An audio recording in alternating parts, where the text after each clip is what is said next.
Now, I would like to discuss the difference between micro and macro.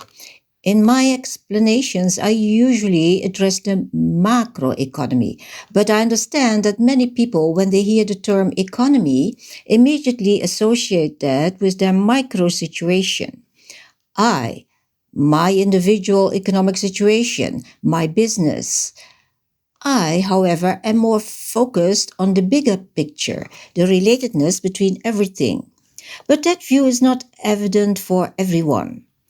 That is what I learned in those 20 years that I'm trying to talk about these things. But of course, micro and macro are not two completely separate economic stories. Of course, they are interconnected, there's overlap, and in the end, it is all one cohesive real life experience. But nevertheless, and I have stated that already at the beginning of my book, that in order to have this discussion, it is important to distinguish the micro dynamics on the one hand and the macro dynamics on the other hand. The micro dynamic, so that is the I, the individual, my family, and even my company. Yes, in that area, there can be a sense of scarcity. I need more, and I need to push my way forward to get my market share. There's competition, and so on. So I just want to specify that when someone thinks, oh, I or my family, I or we want to have a bit more, I must guard against not having enough, so I must work hard, I must get my degrees, I must do this or that, that is okay to feel or think that way at the micro level. But what I'm addressing here is the macro level, that is the field of policymaking, the task that lies before politicians or economists or other experts who think about these macro level issues, whose mandate it is to take care of the collective. At that level, the adagium, economy is about growth and more, does not make sense at all. Because, seen in the totality, there always is enough.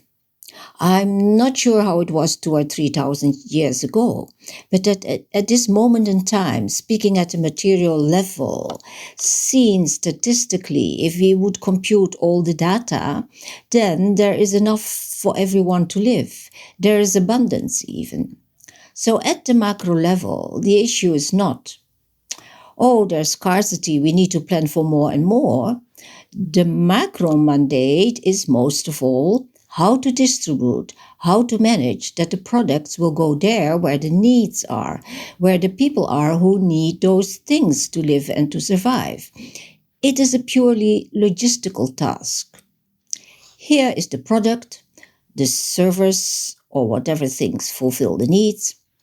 And over there is the living person or the community with their needs. The macro task, the mandate to the policymakers is to manage that the needs are being fulfilled. Sure, that's not always an easy task, and sometimes things do not go completely as planned. Mistakes will be made. That's normal. But what is important is that we get the intention right, the clear direction of our efforts. I wanted to point this out explicitly because people often still operate from that sense of fear, of not having enough, and then comes the reflex, oh, I need to worry about accumulating more and more. Again, at the level of the micro dynamic, that approach makes sense, but at the macro level, it makes no sense at all.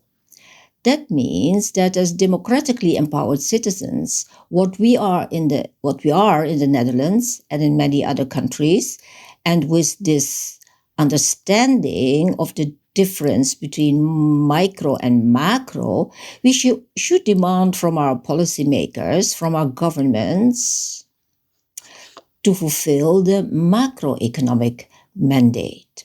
They should not be confused and apply the micro thinking to the macro task. Almost nobody understands this well. I have been to many conferences on issues of development cooperation, which really is a macro level policy issue. And here, these micro and macro levels or dynamics were not well distinguished, were mixed together. The discussion then went like the government, the institutions, the World Bank must do this and that. And then in the same discussion, oh, but an entrepreneur or an individual must or will do this and that. So, on the one thing is macro and the other thing is micro. We should not mix the two in one discussion, in one strategy, in one solution. So these discussions always were one big soup, mixing things that should be discussed separately, and therefore were never leading to anything useful, really. That is one reason why development cooperation never improved much in the world.